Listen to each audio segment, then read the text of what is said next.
한겨울 칼바람이 살을 도려내듯 몰아치던 그 밤, 인적이 완전히 끊긴 해안 절벽 위에 두 사람의 그림자가 얼어붙은 듯 멈춰 서 있었습니다. 54살의 오수진은 전동 휠체어에 몸을 맡긴 채 검은 파도 소리를 들으면서 자신의 삶이 이 자리에서 끝나는 것인지 되물었습니다. 3년, 단 3년 사이에 그녀의 세상은 무너지고 부서지고 재마저 흩어졌습니다. 교통사고로 하반신 마비 판정을 받던 날부터 남편 박태준의 눈빛이 달라졌다는 것을 그녀는 알고 있었습니다. 그러나 알면서도 모른 척 살아야 했습니다. 아들 민호 하나만을 가슴에 품고 숨죽여 버텨온 3년이었습니다. 박태준은 말없이 휠체어를 절벽 가장자리로 밀었습니다. 풀 한 폭이 없는 벼랑 끝 단 한 발자국만 더 나아가면 암흑 속 파도가 모든 것을 삼켜버릴 그 경계선에 그녀를 세웠습니다. 50대 초반에 들어선 그의 얼굴에는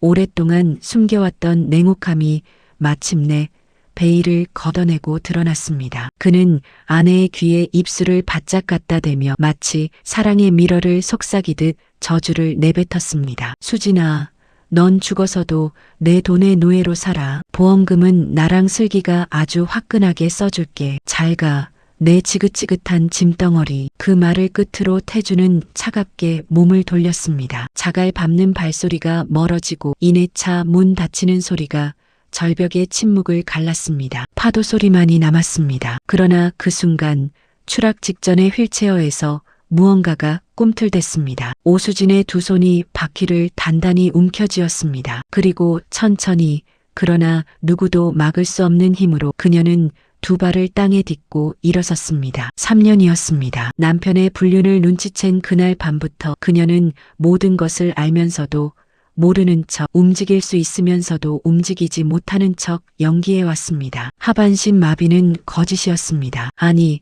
거짓이라기보다 치밀하게 설계된 생존 전략이었습니다. 남편이 자신을 완전히 방심하게 만들기 위해, 그리고 그가 스스로 파멸의 길로 걸어 들어오게 만들기 위해 그녀는 3년이라는 시간을 모두 투자했습니다. 이제 그 기다림이 끝났습니다. 절벽 끝에서 오수진의 진짜 복수가 시작되었습니다. 세상 모든 어둠에는 반드시 목격자가 있습니다. 그날 밤 멀리 바위 그늘 속에서 망원경을 손에 쥔 채 숨죽이고 있던 남자가 있었습니다. 50 중반의 조상구. 한때는 잔뼈가 굵은 형사였지만 비리 경찰로 낙인 찍혀 파면당한 뒤 세상의 밑바닥을 전전하던 남자였습니다. 그는 우연히 이곳에 흘러들었습니다. 하지만 우연이란 때로 가장 치밀한 필연의 다른 이름이기도 합니다. 망원경 너머로 그는 한 여자가 스스로 일어서는 장면을 목격했습니다. 장애인인 척 3년을 버텨온 여자, 지금 막 남편에게 절벽 아래로 버려질 뻔한 여자. 그런데 그 눈빛이 두려움으로 흔들리지 않았습니다. 조상구는 직업적 본능으로 단박에 알아챘습니다. 저 여자의 눈에 서린 것은 공포가 아니라 살기라는 것을. 오랜 세월 범죄자들과 싸워온 그의 육감이 경보를 울렸습니다. 이 여자와 함께라면 자신이 잃어버린 것들을 되찾을 수 있을지도 모른다고. 수진이 절벽에서 내려오는 길목에서 조상구가 모습을 드러냈습니다. 두 사람은 말없이 서로를 응시했습니다. 전직 형사의 눈과 3년을 숨겨온 여자의 눈이 공중에서 부딪혔습니다. 먼저 입을 연 것은 조상구였습니다. 죽은 여자가 살아 돌아왔네요. 사모님, 나랑 거래합시다. 내가 당신의 사냥개가 되어드리지. 대신 그놈들 숨통 끊을 때 나도 옆에서 좀 웃읍시다. 수지는 단 1초도 망설이지 않았습니다. 그녀는 천천히 손을 내밀었고 조상구는 그 손을 맞잡았습니다. 그 악수 하나로 세상에서 가장 위험한 동맹이 탄생했습니다. 전직 형사의 정보력과 발품, 그리고 오수진의 치밀한 두뇌와 불타는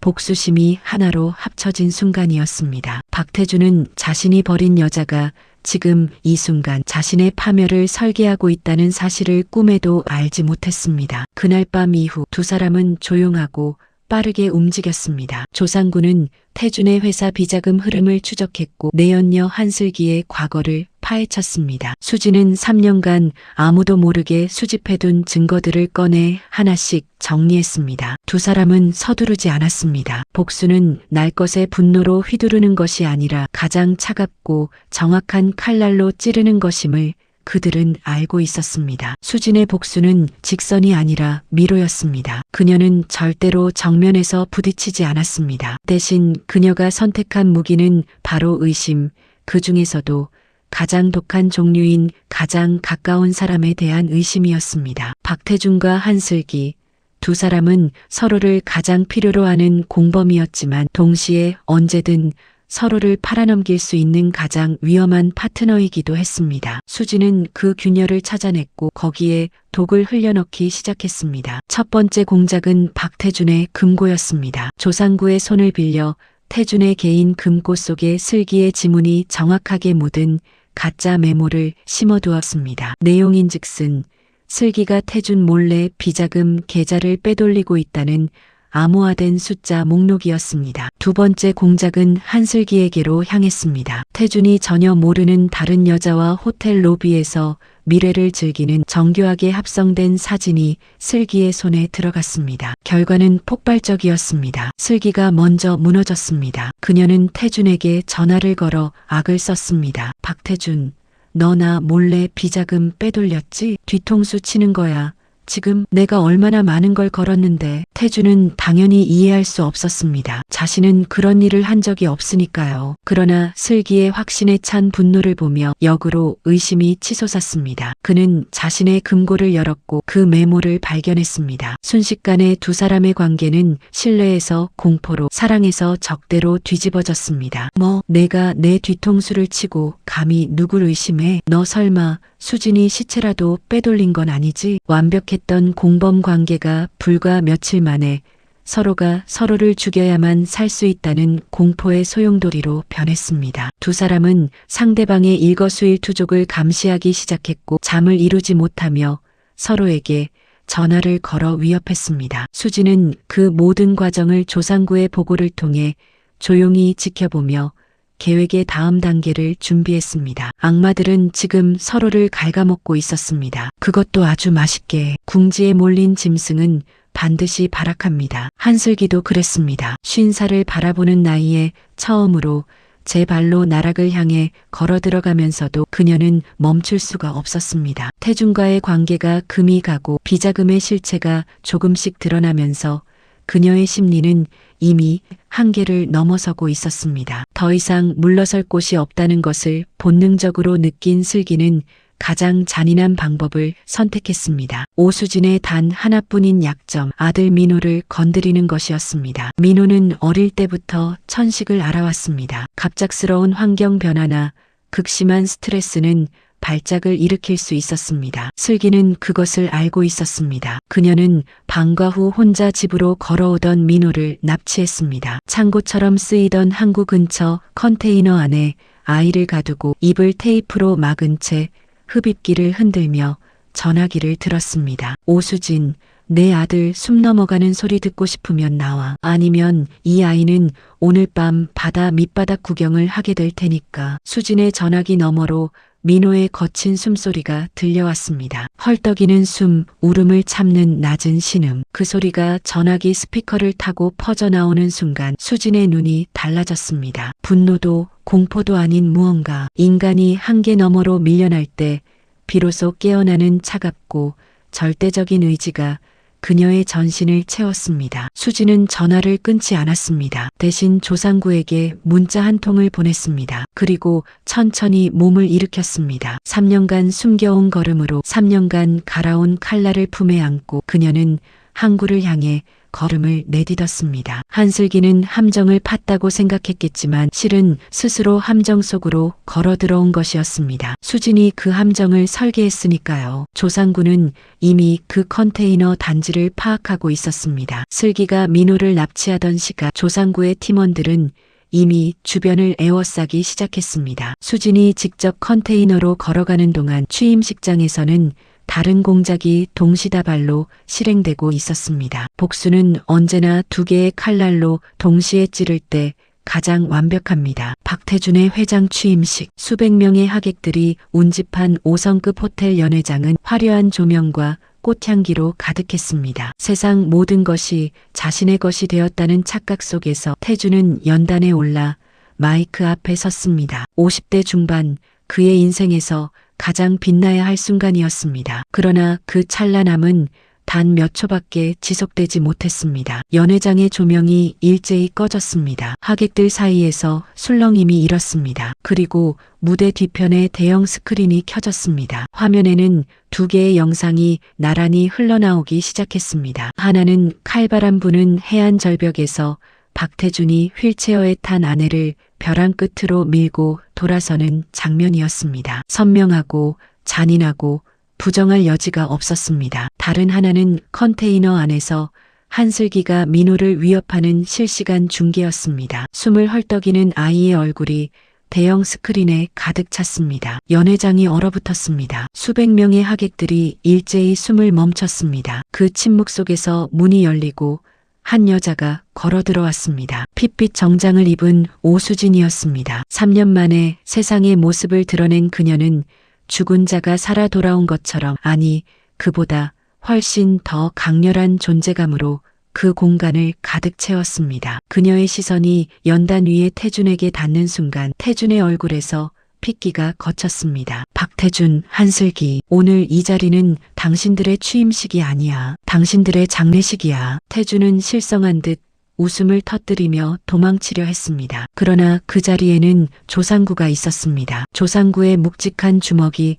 태준의 안면을 강타했습니다. 연회장 전체가 충격과 경악으로 들썩였습니다. 태준은 연단 아래로 쓰러졌고 그 옆에는 이미 경찰들이 도착해 있었습니다. 박태준의 화려한 취임식은 그렇게 그 자신의 체포 현장이 되었습니다. 수지는 흔들리지 않았습니다. 떨지도 울지도 않았습니다. 그녀는 연단 위에 서서 자리를 지켰습니다. 수백 명의 시선이 그녀에게 쏠렸습니다. 그 눈빛들 속에서 수지는 처음으로 느꼈습니다. 3년간 짓눌려 있던 무게가 숨죽이며 버텨온 시간이 이제 비로소 제자리를 찾아가고 있다는 것을. 취임식장이 아수라장이 되던 그 시각 수지는 이미 항구 야적장을 향해 달리고 있었습니다. 조상구가 위치를 정확하게 잡아주었습니다. 낡은 컨테이너들이 미로처럼 쌓인 야적장, 그 깊숙한 곳에 민호가 갇혀 있었습니다. 가을을 넘긴 항구의 밤바람은 날카롭게 살을 파고들었지만 수진에게는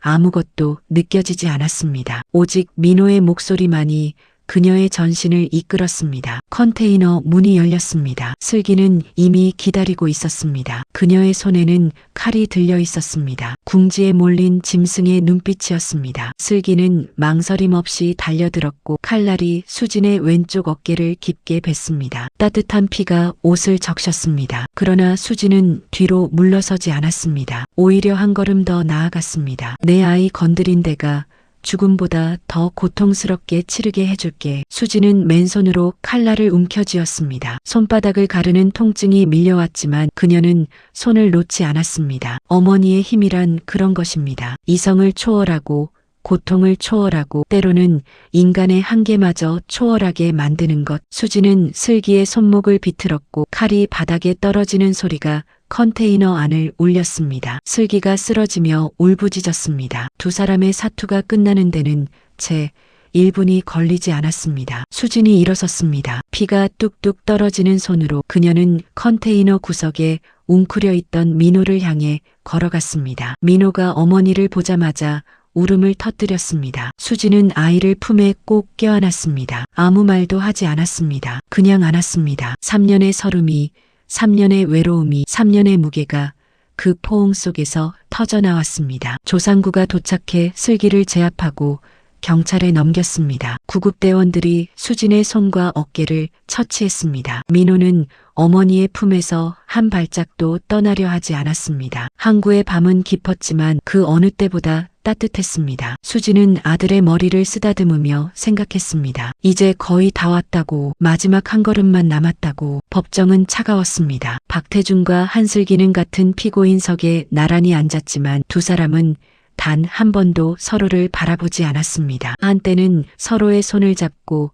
미래를 속삭이던 두 사람이 이제는 서로의 존재가 자신에게 어떤 불리한 증거가 될지를 계산하느라 눈빛을 피했습니다. 법정 밖에서 서로를 향해 쏟아내던 독설은 판사 앞에서 찌그러든 침묵으로 변했습니다. 증거는 압도적이었습니다. 절벽에서의 영상, 3년치 비자금 흐름, 민호 납치의 현장 증거, 그리고 두 사람이 서로에게 주고받은 수천 개의 메시지가 낱낱이 공개되었습니다. 태준의 변호인단은 최선을 다했지만 수진과 조상구가 3년에 걸쳐 수집하고 정리한 증거의 벽을 넘을 수는 없었습니다. 판결이 내려지던 날 방청석에서는 탄식과 안도가 뒤섞였습니다. 그러나 수진의 복수는 감방 안에서 끝나지 않았습니다. 조상구는 태준이 국내외 여러 곳에 숨겨둔 비자금 전체의 경로를 추적하여 검찰에 넘겼습니다. 불법으로 쌓아올린 재산은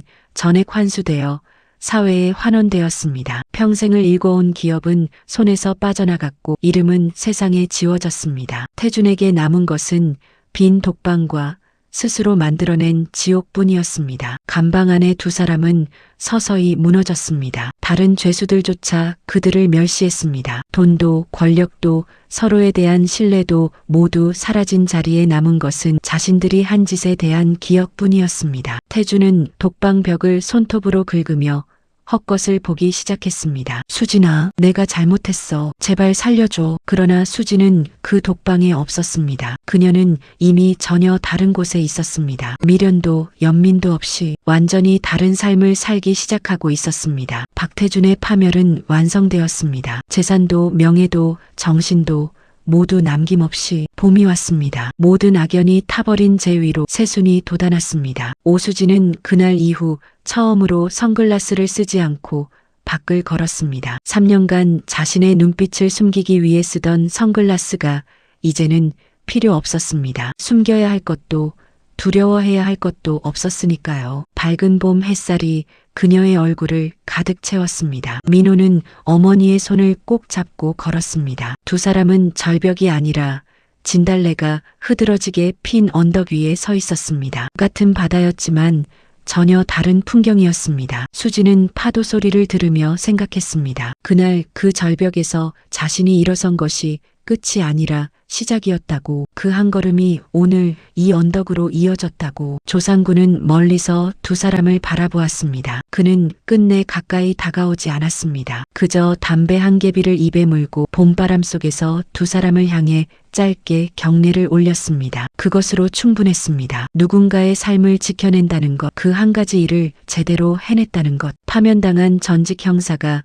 스스로에게 내릴 수 있는 가장 큰 용서였습니다. 민호야, 이제 세상은 무서운 곳이 아니야. 엄마가 널 지켰고 정의가 이겼단다. 민호는 말없이 어머니의 손을 더 꽉 쥐었습니다. 두 사람은 한동안 그렇게 서 있었습니다. 언덕 아래로 봄바람이 불고 진달래 꽃잎이 흩날렸습니다. 수진의 두 눈에는 눈물도 분노도 없었습니다. 오직 맑고 단단한 빛만이 가득했습니다. 오수진은 이제 선글라스를 끼지 않습니다. 3년의 어둠을 견뎌낸 여자, 절벽 끝에서 혼자 일어선 여자, 아이를 지키기 위해 맨손으로 칼날을 쥔 여자. 그녀는 이제 밝은 태양 아래 당당히 서서 세상 모든 불의에 경종을 울리는 살아있는 증거가 되었습니다. 50살이 넘어 맞이한 인생의 두 번째 장. 그것은 누가 선물해 준 것이 아니었습니다. 수진 스스로가 3년이라는 긴 겨울을 온몸으로 버텨내며